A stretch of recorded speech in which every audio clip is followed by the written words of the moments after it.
जय श्री कृष्णा मित्रों, आप सभी का बहुत बहुत स्वागत है आपके अपने चैनल भक्ति सागर में। मित्रों, हम पहले श्रावण महात्म्य के 6 अध्याय का श्रवण कर चुके हैं।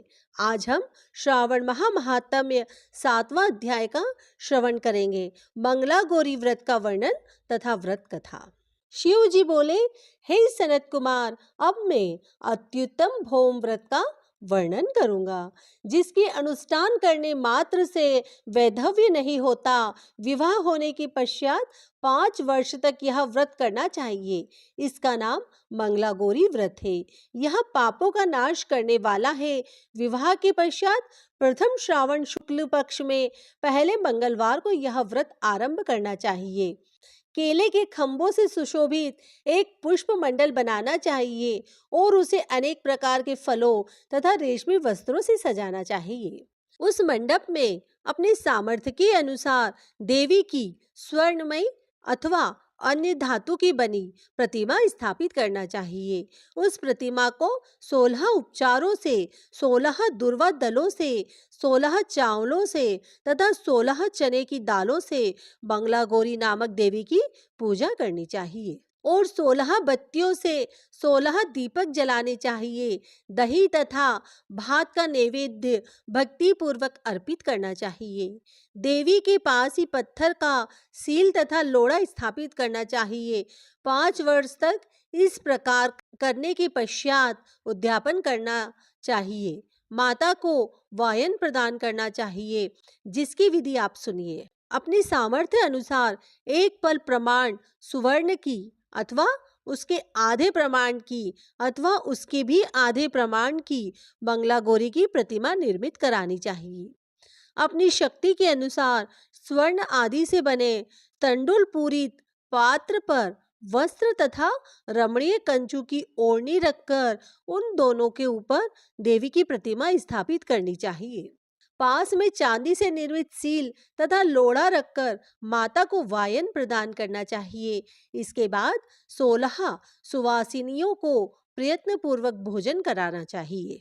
हे विप्र, इस विधि से व्रत करने पर 7 जन्मों का सौभाग्य बना रहता है और पुत्र पौत्रादि आदि के साथ संपदा विद्यमान रहती है। सनत कुमार बोले, सर्वप्रथम इस व्रत को किसने किया था और किसको इसका फल प्राप्त हुआ था? हे शंभो, जिस तरह से मुझे इसके प्रति निष्ठा हो जाए, कृपा करके वैसे ही बतलाइए। ईश्वर बोले, हे सनत कुमार, पूर्व काल में कुरु देश में श्रुत कीर्ति नामक एक विद्वान, कीर्तिशाली, शत्रुओं का नाश करने वाला, 64 कलाओं का ज्ञाता, धनुर्विद्या में कुशल राजा हुआ था। पुत्र के अतिरिक्त अन्य सभी शुभ चीजें उस राजा के पास थी। अतः वह राजा संतान के विषय में अत्यंत चिंतित हुआ और जब ध्यान पूर्वक देवी की आराधना करने लगा, तब उसकी कठोर तपस्या से देवी प्रसन्न हो गई और उससे वह वचन बोली, हे सुव्रत, वर मांगो। श्रुत कीर्ति बोला, हे देवी, यदि आप मुझ पर प्रसन्न है तो मुझे सुंदर पुत्र दीजिए। हे देवी, आपकी कृपा से अन्य किसी भी वस्तु का अभाव नहीं है। उसका यह वचन सुनकर पवित्र मुस्कान वाली देवी ने कहा, हे राजन, तुमने अत्यंत दुर्लभ वर मांगा है, फिर भी कृपावश मैं तुम्हें अवश्य दूंगी। किंतु हे राजेंद्र सुनिए, यदि परम गुणी पुत्र चाहते हो तो वह केवल 16 वर्ष तक जीवित रहेगा और यदि रूप विद्या से विहीन पुत्र चाहते हो तो दीर्घजीवी होगा। देवी का यह वचन सुनकर राजा चिंतित हो उठा और पुनः अपनी पत्नी से परामर्श करके उसने गुणवान तथा सभी लक्षणों से संपन्न 16 वर्ष की आयु वाला पुत्र मांगा। तब देवी ने भक्ति संपन्न राजा से कहा, हे नृप नंदन, मेरे मंदिर के द्वार पर आम का वृक्ष है, उसका एक फल लाकर मेरी आज्ञा से अपनी भार्या को उसे भक्षण करने हेतु प्रदान करो, जिससे वह शीघ्र ही गर्भ धारण करेगी, इसमें संदेह नहीं है। प्रसन्न होकर राजा ने वैसा ही किया और उसकी पत्नी ने गर्भ धारण कर लिया। 10वें महीने में उसने देवतुल्य सुंदर पुत्र को जन्म दिया। तब हर्ष तथा शोक से युक्त राजा ने बालक का जात कर्म आदि संस्कार किया और शिव का स्मरण करते हुए उसका नाम चिरायु रखा। इसके बाद पुत्र के 16 वर्ष के होने पर पत्नी सहित राजा चिंता में पड़ गए और वे विचार करने लगे कि पुत्र बड़े कष्टों से प्राप्त हुआ है और मैं इसकी दुखद मृत्यु अपने ही सामने कैसे देख सकूंगा। ऐसा विचार करके राजा ने पुत्र को उसके मामा के साथ काशी भेज दिया। प्रस्थान के समय राजा की पत्नी ने अपने भाई से कहा कि कर्पटिका का वेश धारण करके आप मेरे पुत्र को काशी ले जाइए। मैंने भगवान मृत्युंजय से पूर्व में पुत्र के लिए प्रार्थना की थी और कहा था कि हे विश्वेश, आप जगतपति की यात्रा के लिए मैं उस पुत्र को अवश्य भेजूंगी। अतः आप मेरे पुत्र को आज ही ले जाइए और सावधानी पूर्वक इसकी रक्षा कीजिएगा। अपनी बहन की यह बात सुनकर भांजे के साथ वह चल पड़ा। कई दिनों तक चलते चलते वह आनंद नामक एक नगर में पहुंचा। वह सभी प्रकार की समृद्धियों से संपन्न वीरसेन नाम वाला राजा रहता था।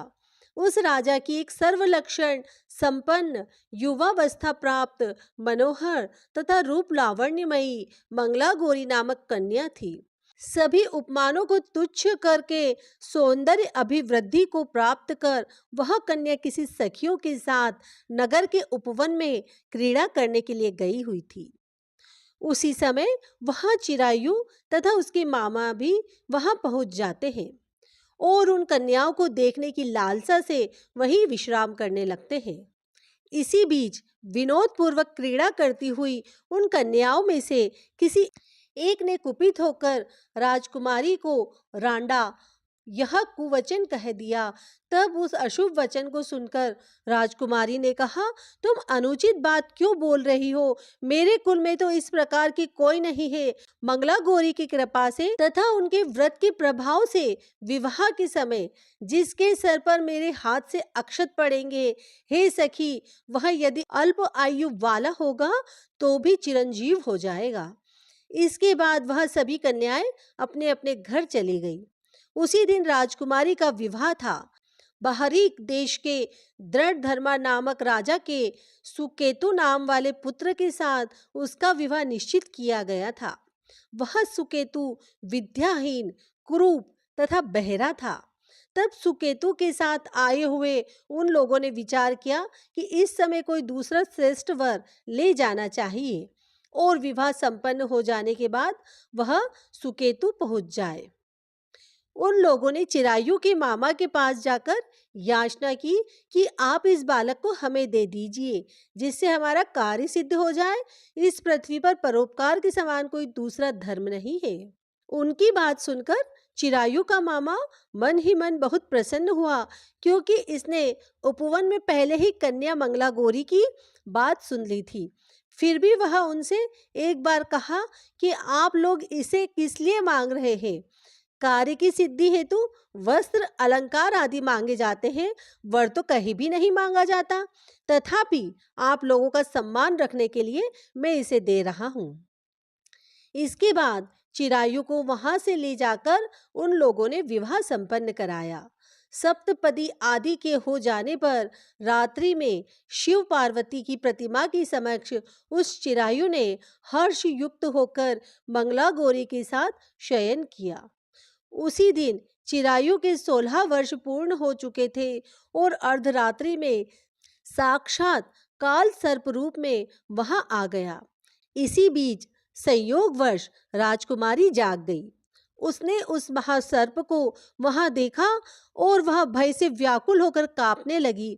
तभी उस कन्या ने धैर्य धारण 16 उपचारों से सर्प की पूजा की और पीने के लिए उसे दूध दिया। उसने दीनता भरी वाणी में उस सर्प की प्रार्थना और स्तुति की। मंगला गौरी प्रार्थना करने लगी कि मैं उत्तम व्रत को करूंगी जिससे मेरे पति जीवित रहे। ये जिस तरह से चिरकाल तक जीवित रहे, आप वैसा कीजिए। इतने में सर्प वहां स्थित एक कमंडलू में प्रवेश कर गया और उस मंगला गौरी ने अपनी कंचुकी से उस कमंडल का मुख बांध दिया। इसी बीच उसका पति अंगड़ाई लेकर जाग गया और पत्नी से बोला, हे प्रिय, मुझे भूख लगी है। तब वह अपनी माता के पास जाकर खीर, लड्डू आदि ले आई।